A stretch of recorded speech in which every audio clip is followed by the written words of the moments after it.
제가 14년간 못 풀어낸 기술은 단 하나도 없었어요. 세계 각국의 무기를 뜯어보고 분석하는 게 제 일이었거든요. 그런데 어느 날 받은 한국 K2 전차 설계도가 제 자신감을 완전히 박살냈어요. 기계는 기계인데 뭔가 완전히 다른 차원의 생각이 들어있었어요. 마치 미래에서 온 기술 같았죠. 그런데 더 충격적인 건 그 기술을 훔치려 했던 이들에 대한 한국의 반응이었어요. 화내거나 항의하는 대신 그들이 보여준 대응은 정말 소름 돋았거든요. 지금 그 말도 안 되는 이야기를 여러분께 모두 들려드릴게요. 제 이름은 다니엘 크라우스입니다. 저는 독일 국방기술정보국에서 근무하는 군사기술 분석가입니다. 지난 14년 동안 여러 나라의 첨단 무기 시스템을 연구하고 역설계했습니다. 가을바람이 제법 차가워진 아침이었어요. 독일 슈투트가르트 외곽에 있는 제 사무실 창문 밖으로는 단풍이 고요히 흩날리고 있었고 저는 따뜻한 커피잔을 양손으로 감싸 쥔 채 책상 앞에 앉아 있었습니다. 커피에서 올라오는 김이 사무실 공기를 부드럽게 채우고 있었죠. 그날도 평소처럼 각국에서 온 서류들을 정리하며 하루를 시작하고 있었어요. 벌써 14년째 같은 일을 하고 있었습니다. 그런데 그날 뭔가 느낌이 달랐습니다. 서류들 사이에서 한 봉투가 유독 눈에 띄었어요. 두툼한 크기의 폴란드 국방기술센터라는 글자가 굵은 글씨로 적혀 있었죠. 그 순간 직감이 왔습니다. 이 봉투, 뭔가 심상치 않다. 조심스럽게 봉인을 뜯고 안을 들여다보는 순간 제 눈이 커졌어요. 그 안에는 수십 장의 설계도와 도면, 정밀한 기술 문서가 들어있었는데 표지엔 이렇게 적혀 있었습니다. K2 흑표 전차 기술 자료. 그 자리에서 숨이 멎는 줄 알았어요. K2는 대한민국이 개발한 최첨단 전차입니다. 제가 그 존재에 대해 들어본 적은 있었지만 이렇게 상세한 기술 문서를 본 건 처음이었어요. 하나씩 펼쳐보는데 정말 경이로웠습니다. 엔진 도면은 어마어마한 속도로 움직일 수 있는 추진 시스템을 보여주고 있었고 사격 시스템은 전차가 달리면서도 2km 떨어진 적을 정확히 맞출 수 있게 설계돼 있었어요.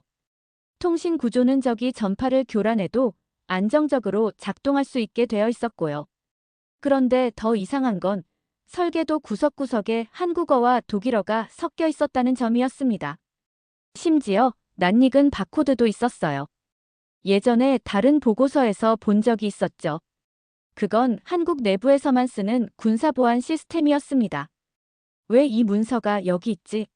머릿속이 복잡해지기 시작했어요.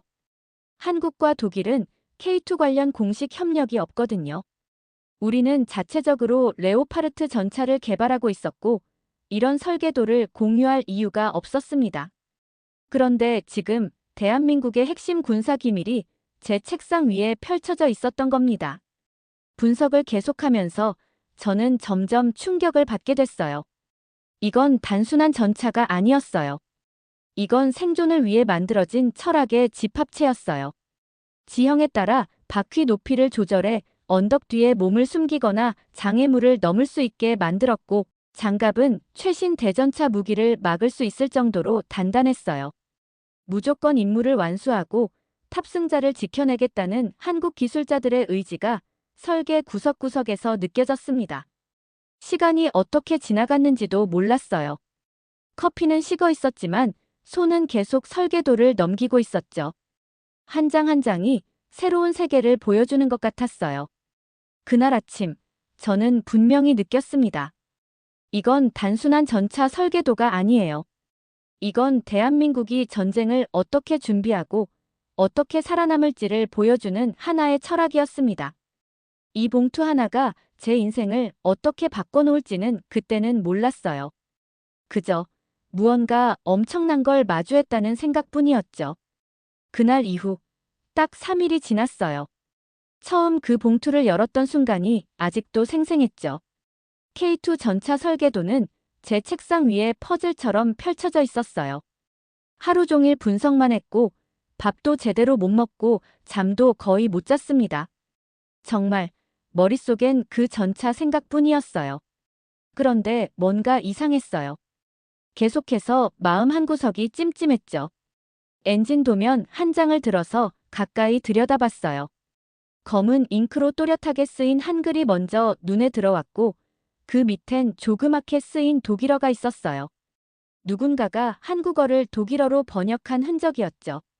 그런데 글씨가 급하게 써 내려간 듯 지저분했어요. 무슨 급박한 상황에서 몰래 작성한 것처럼 보였어요. 이건 이상하다. 한국 군사문서에는 한국어만 있어야 정상이에요. 왜 여기에 독일어가 쓰였을까? 그리고 왜 번역까지 돼 있을까? 다른 설계도도 확인해 봤어요. 역시나 위에는 한국어, 아래에는 독일어, 손이 떨리기 시작했어요. 하나씩 확인할수록 모든 문서가 다 조작돼 있었어요. 그리고 마침내 등줄기에 소름이 쫙 끼치는 걸 발견했어요. 통신 시스템 도면 한 구석에 이런 숫자가 적혀 있었어요. DTI-2024-스터커트-7749. 눈이 크게 떠졌습니다. DTI는 바로 우리 기관, 독일 국방기술정보국의 약자였어요. 슈투트가르트는 제가 근무 중인 도시. 그리고 7749는 우리 기관에서만 쓰는 내부 분류 코드였어요. 그 순간 깨달았어요. 누군가가 한국의 군사 기밀을 독일 정보기관에 맞춰 변형했고 그걸 우리에게 넘긴 거였어요. 정확히는 누군가가 한국의 신뢰를 배신하고 그 기술을 독일에 넘긴 겁니다.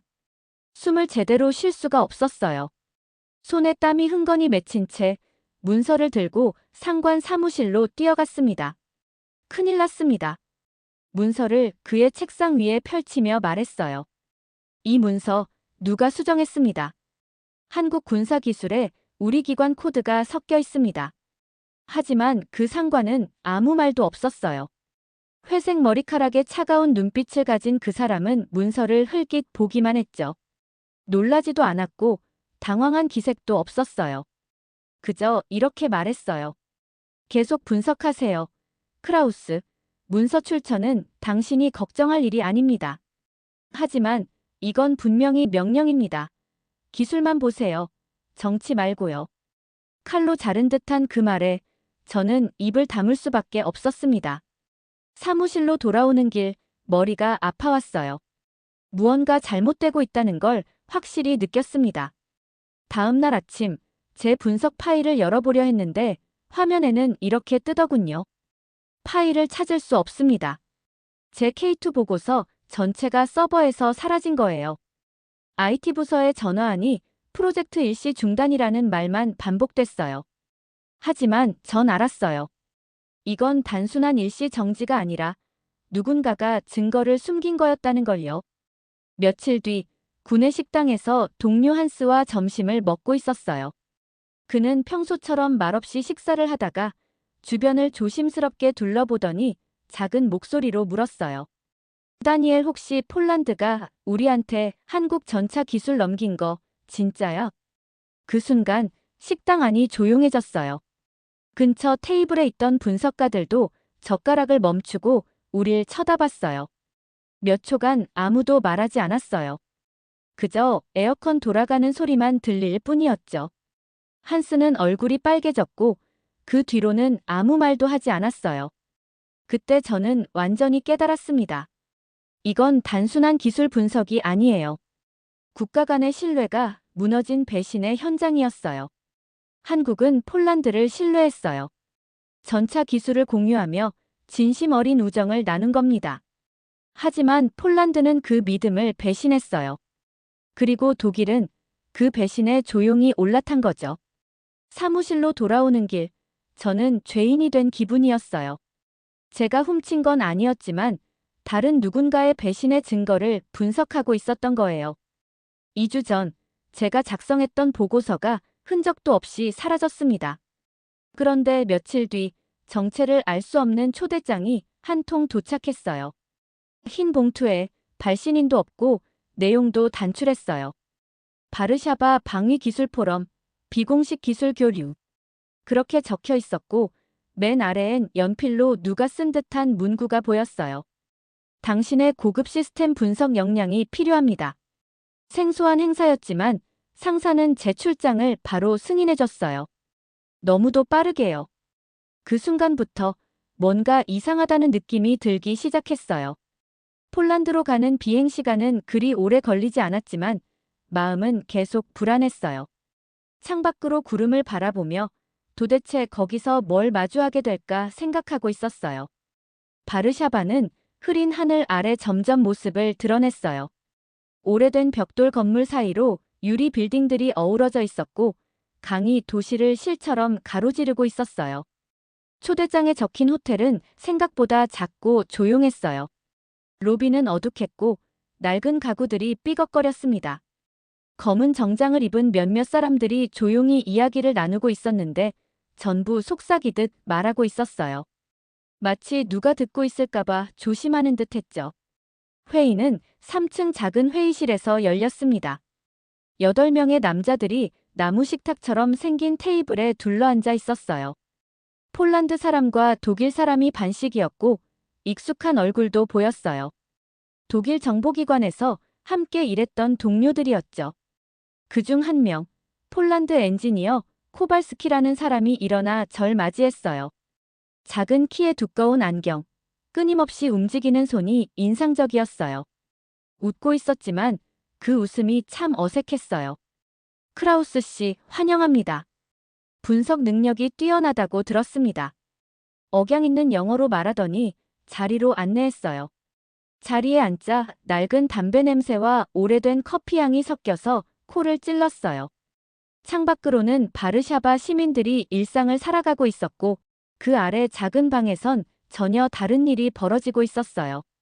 코발스키는 조심스럽게 가방에서 USB 하나를 꺼냈습니다. 그냥 검은색 USB였지만 꺼내는 손길이 어딘가 불안했어요. 마치 위험한 물건이라도 되는 것처럼 조심스럽게 제 앞에 내려놨어요. 그냥 내부 실험 자료입니다. 독일로 돌아가서 천천히 보시죠. 목소리는 너무 아무렇지도 않게 들렸어요. 오히려 그래서 더 불안했죠. 무슨 실험 결과인가요?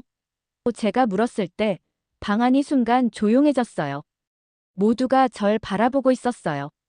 마치 해서는 안 될 질문을 한 것처럼요. 코발스키는 한참을 망설이다가 말했어요. 그냥 탱크 관련 시뮬레이션이에요. 그날 밤 호텔방에서 조용히 노트북에 USB를 연결했어요. 화면에 폴더들이 주르륵 떠올랐고 첫 번째 문서를 여는 순간 숨이 턱 막혔어요. 그건 K2 전차의 조준 시스템을 그대로 담은 시뮬레이션 파일이었어요. 한국 기술자가 작성한 설계 노트와 그걸 독일어로 번역한 문서들이 포함돼 있었어요. 그런데 단순 번역이 아니었어요. 한국의 기술을 유럽 방식으로 복제하려는 시도가 이어지고 있었어요. 시뮬레이션 결과엔 다양한 유럽 부품을 활용한 실험이 기록돼 있었지만 마지막 결론은 늘 같았어요. 복제 실패. 한국식 원천 기술 필요. 독일과 폴란드는 한국의 기술을 훔쳐서 따라 해보려 했지만 완전히 실패했던 거죠. 도면은 따라 할 수 있었지만 그걸 움직이게 만드는 기술자들의 생각과 감각은 따라 할 수 없었어요. 다음 날 아침, 이메일 한 통이 도착했어요. 제목은 K2 전차 분석 최종 평가. 첫 문장부터 가슴이 철렁 내려앉았어요. 한국 K2 전차, 역설계 불가능. 보고서는 매우 솔직했어요. 독일 최고의 엔지니어들이 몇 달을 매달렸지만 한국이 어떻게 이런 기술을 구현했는지 결국 알아내지 못했다고 했어요. 우리가 가진 상식과 방식으로는 이해할 수 없는 수준이었어요. 마지막 문장은 뼈 아팠어요. 독자적인 개발로는 불가능. 파트너십 고려 요망. 우리는 한국의 신뢰를 저버리고 기술을 몰래 빼내어 수개월 동안 분석했지만 결국 얻은 결론은 한 가지였어요. 그들은 따라잡을 수 없는 존재라는 사실. 그날 오후, 저는 상사에게 불려갔어요. 책상 위에는 2장의 서류가 놓여 있었어요. 하나는 비밀유지 서약서, 다른 하나는 부서 이동 명령서였어요. 더 이상 한국 관련 업무를 맡지 말라는 지시였어요. 이유는 작게 적혀 있었어요. 한국은 현재 유럽의 이해 수준을 초월한 기술력을 보유하고 있음. 그 문장이 결국 제 인사이동 사유가 되었어요. 책상을 정리하며 저는 하나를 확실히 깨달았어요. 한국은 단순히 탱크를 잘 만든 게 아니었어요. 그 안에 담긴 생각, 기술, 접근 방식 자체가 우리와는 완전히 달랐어요. 그리고 우리는 그걸 훔치려 했지만 결국 알게 됐어요. 그런 건 훔친다고 되는 게 아니라는 걸요. 수십 년의 경험과 창의성, 땀과 인내로 쌓아온 결과였던 거예요. 새 부서로 옮긴 지 3주가 지나고 있었어요. 이젠 낡은 소련제 항공기 엔진을 분석하는 일을 하고 있었죠. 80년대 구식 엔진을 매일 들여다보는 이 일이 마치 벌을 받는 것처럼 느껴졌어요.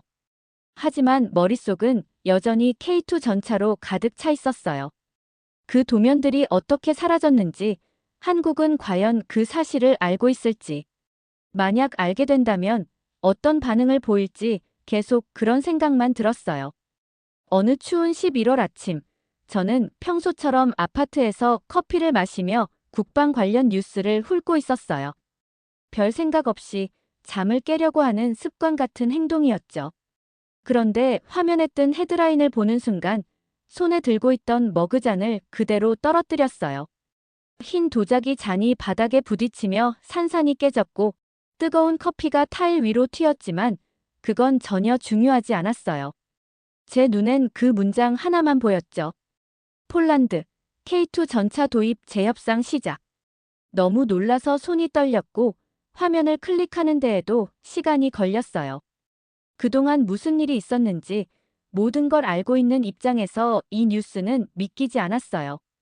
도면을 훔치고 몰래 회의를 하고 기술을 따라 해보려다 실패했던 그 폴란드가 이제는 다시 한국을 찾아와 그 전차를 사겠다고 한다는 거였어요. 기사 내용은 아주 건조했어요. 독일의 레오파르트 전차는 생산이 너무 느리고 미국의 에이브람스 전차는 너무 비싸서 폴란드로서는 선택지가 없었다는 설명이었어요. 결국 빠른 납품과 검증된 성능, 합리적인 가격, 이 모든 걸 제공할 수 있는 나라는 한국뿐이었던 거죠. 그 기사를 보면서 저도 모르게 헛웃음이 나왔어요. 웃긴다기보다는 어이없고 씁쓸한 웃음이었어요. 한국의 신뢰를 저버리고 기술을 훔치려 했던 나라가 결국 다시 돌아와 그 전차를 돈 주고 사겠다고 한다니 그게 너무나 아이러니했어요. 그런데 자세히 읽다 보니 이번 협상은 예전과는 전혀 달랐어요. 한국은 기술 이전을 최소화하겠다고 밝혔고 현지 생산도 거의 없을 거라고 했어요. 이젠 파트너가 아니라 그냥 고객으로만 상대하겠다는 거였죠. 한국이 폴란드를 완전히 용서한 건 아니었던 거예요. 그저 침묵 속에서 관계의 성격을 조용히 바꾼 거였어요. 며칠 동안 저는 한국 정부의 공식 반응을 찾아봤어요. 혹시 항해 성명이나 외교 문제로 비화된 건 아닐까 싶었죠. 그런데 놀랍게도 아무것도 없었어요. 기자회견도 없고 신문에도 날카로운 기사는 없었고 외교적 충돌도 없었어요. 그저 조용히 아무 말도 하지 않은 채 한국은 정책만 바꿨어요. 하지만 그 침묵이 어떤 말보다 더 큰 목소리로 들렸어요. 그들이 세상에 보내고 있던 메시지는 분명했어요. 우리는 화내지 않습니다. 그냥 다르게 선택할 뿐입니다. 분노나 복수에 에너지 낭비하지 않았고 누군가를 공격하지도 않았어요. 그저 앞으로는 더 조심하겠다고 그저 그뿐이었어요. 기술 공유는 더 엄격해졌고 파트너 선정도 더 신중해졌어요. 그리고 신뢰는 아주 천천히 쌓아가는 방식으로 바뀌었죠. 그건 제가 지금껏 본 어떤 복수보다 강력한 대응이었어요. 한국은 배신을 교훈으로 만들었고 도둑질을 보안 강화로 바꾸었어요. 몇 주 뒤 저는 슈투트가르트 시내를 걷다가 우연히 카페 창가에서 낯익은 얼굴을 봤어요. 탱크 분석 부서에서 함께 일했던 동료 한스였어요. 그는 홀로 앉아 식은 커피잔을 바라보고 있었어요. 눈빛은 피곤했고 무언가를 계속 곱씹고 있는 듯 했어요. 저는 조용히 들어가 그 앞에 앉았고 한동안 우리는 아무 말 없이 창밖을 바라봤어요. 사람들은 바쁘게 지나가고 있었지만 우리는 멈춰 있었죠. 잠시 후 한스가 고개를 들고 조용히 말했어요. 가끔 우리가 했던 일 생각나지 않아? 저는 바로 고개를 끄덕였어요. 그 질문이 정확히 무엇을 의미하는지 너무 잘 알고 있었거든요. 매일. 저는 그렇게 대답했어요. 한스도 천천히 고개를 끄덕였어요. 난 그들의 반응이 계속 떠올라. 화도 안 내고 복수도 안 하고 그냥 더 나은 선택을 하더라고. 그래서 그들이 그런 기술을 만든 걸지도 몰라. 제가 말했어요. 미움에 시간을 쓰지 않고 더 나은 걸 만드는데 집중하잖아. 우리는 다시 아무 말 없이 앉아 있었어요. 평범한 사람들이 평범한 하루를 살아가는 그 거리 한복판에서 조용한 존엄과 신뢰에 대한 이야기를 나누고 있었어요. 그날 밤, 저는 처음으로 일기장을 꺼냈어요. 이 경험을, 이 배움을 잊고 싶지 않았기 때문이었어요. 진짜 기술이란 단순한 부품이나 회로, 프로그램이 아니라 그걸 만들어낸 철학과 신뢰 창조자의 인격에 있다. 그게 없다면 아무리 정교한 기계도 껍데기에 불과하다. 그렇게 써내려갔어요. 한국의 엔지니어들이 밤늦게까지 일하며 만든 그 기술들은 그냥 돈이나 명예 때문이 아니었어요. 누군가를 지키기 위한 진심이 담긴 결과물이었죠. 그 진심이 배신당했을 때도 그들은 결코 그 원칙을 버리지 않았어요. 그저 신중해졌을 뿐이에요. 그때 저는 깨달았어요. 진짜 강함이란 누군가에게 상처받고도 내 가치를 지켜내는 것. 그 후로 누가 K2 전차에 대해 물어오면 저는 단순히 스펙이나 무기를 설명하지 않아요. 그 대신 말해줘요.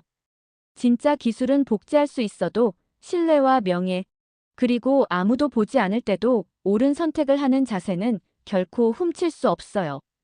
그리고 그 모든 걸 한국은 자기 손으로 직접 만들어낸 나라였어요. 오늘도 즐거우셨나요? 여러분의 구독과 좋아요는 영상을 만드는데 큰 힘이 됩니다. 오늘도 시청해주셔서 감사합니다.